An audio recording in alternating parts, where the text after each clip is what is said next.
This man is identified as Jake Hunter, a former member of a U.S. military special forces unit who transitioned into a career as a mercenary. In the morning, Jake visited a bar named Salt and Sea, situated near the city outskirts. Upon entering, Jake consumed a couple of beers while scanning the bar and searching for someone. Subsequently, a stripper approached Jake and playfully interacted with him. She inquired about Jake's origins, to which he initially remained silent before eventually revealing he was from Vegas. Jake's peculiar conduct caught the attention of Bobby Nichols, the young man who was the son of the bar owner.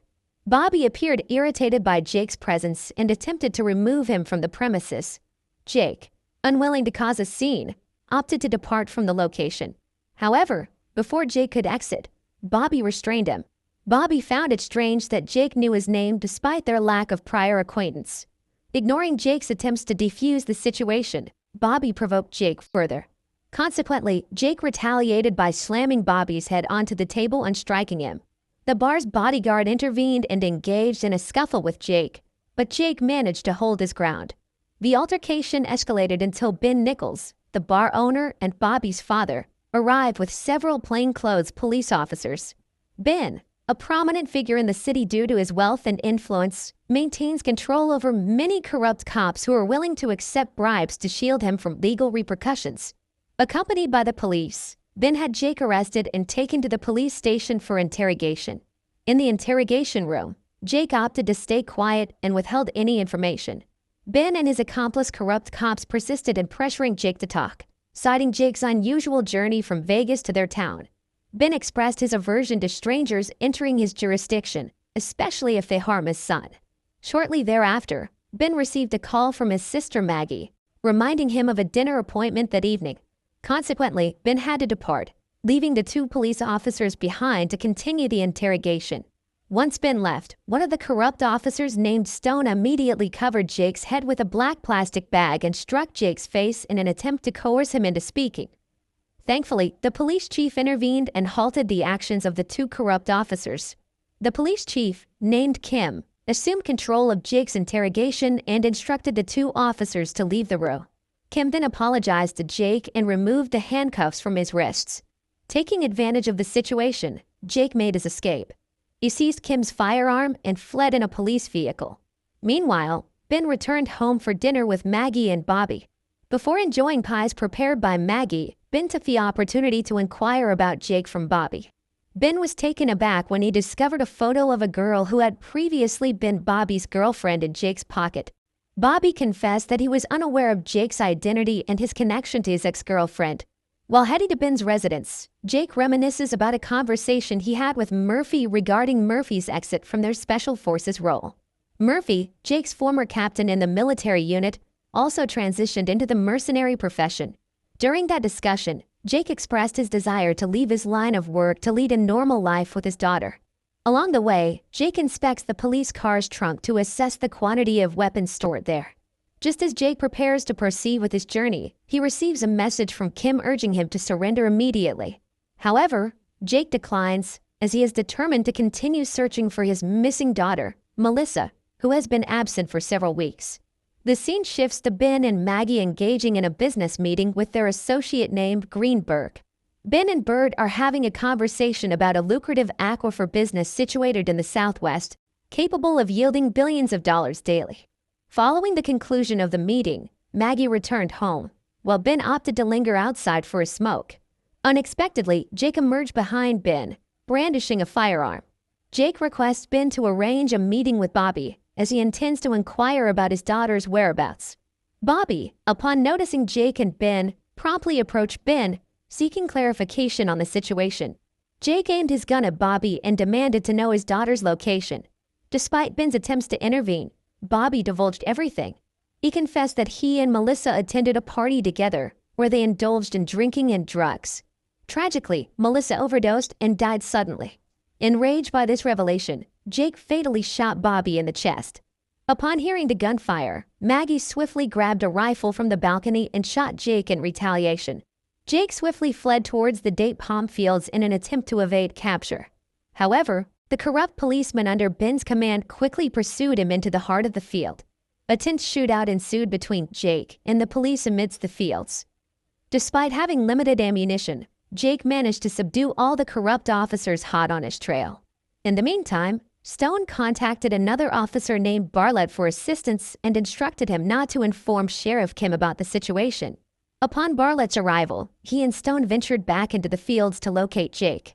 They discovered several deceased officers scattered across the area, prompting Bartlett to become alarmed and decide to return to the police station for reinforcements. However, Stone remained determined to continue the search.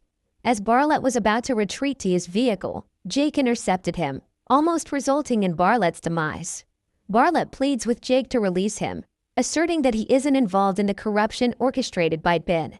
Jake agrees to let Bartlett go under the condition that he informs Sheriff Kim of Jake's location at Ben's date palm plantation.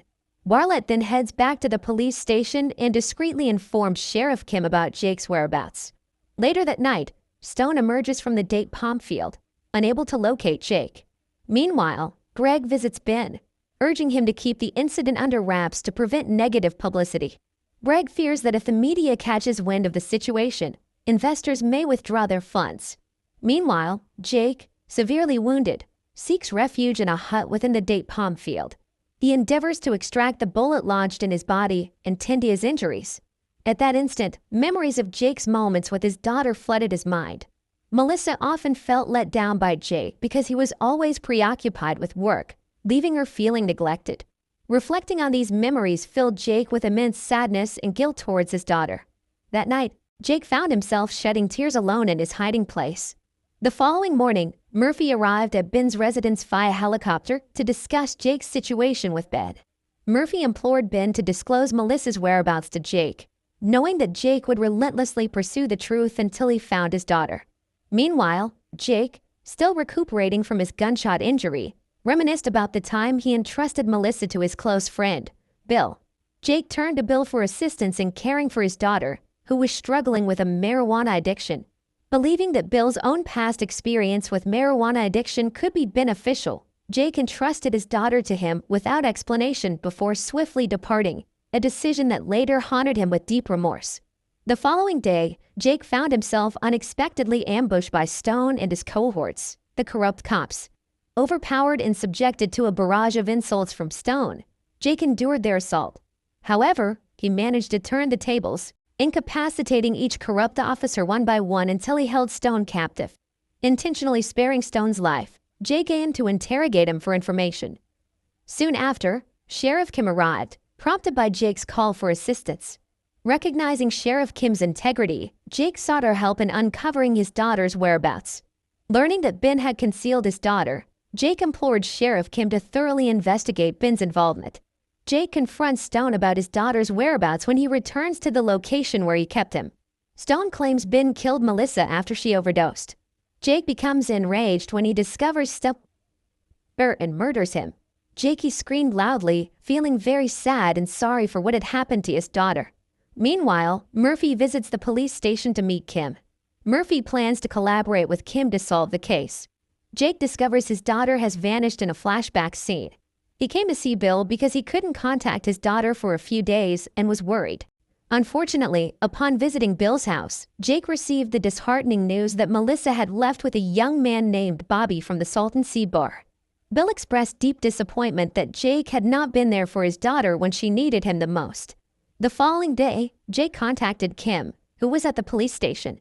Murphy, who happened to be present, urged Jake to surrender himself.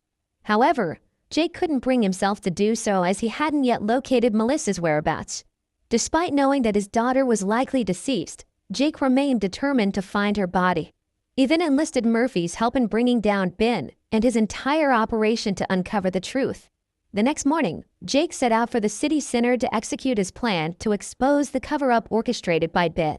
As Jake found himself in the town center, the police began to encircle him and open fire. Armed with a machine gun, Jake fought back, successfully incapacitating most of the officers in the vicinity. Witnessing the escalating situation, Sheriff Kim, Bartlett, and Murphy had no choice but to intervene and assist Jake, rescuing him from the skirmish. Shortly afterward, the trio located Jake and he requested to be taken to Ben's house. Meanwhile, Ben and Maggie engaged in discussion outside their residence before Maggie returned indoors, followed by Ben. However, upon entering the house, Ben discovered that Jake had already taken Maggie hostage. Jake compelled Ben to divulge the truth about his daughter's fate. Ben confessed that after Melissa overdosed on drugs, he callously drowned her in a nearby lake, despite her still being alive and capable of being saved. Jake covertly recorded Ben's confession with Sheriff Kim's assistance, intending to use it as evidence in court to secure Ben's imprisonment. Kim and Murphy then called for backup from additional police officers to apprehend Ben at his residence. Mistakenly believing that the approaching police siren signaled the arrival of corrupt officers under his employ, Ben's apprehension grew. Upon leaving the house, other police officers promptly apprehended him. At that moment, Jake was on the verge of killing Ben in front of the police, but Murphy and Sheriff Kim intervened to prevent it. Murphy solemnly remarked that Ben's demise wouldn't resurrect Melissa. Recognizing this truth, Jake relinquished his weapon and handed over all the cases to the police. Subsequently, Ben and Maggie were arrested and escorted to a police vehicle. Meanwhile, Jake departed from the scene, feeling profound remorse for his daughter. In the story's culmination, the police car transporting Ben and Maggie was unexpectedly halted in the middle of the road. In a merciless act of vengeance, Murphy ruthlessly shot Ben and Maggie in the head, seeking retribution for Melissa's death and the injustices she endured. The film imparts the moral lesson that one should never strive to be a hero to the world when they fail to be a hero to their own child.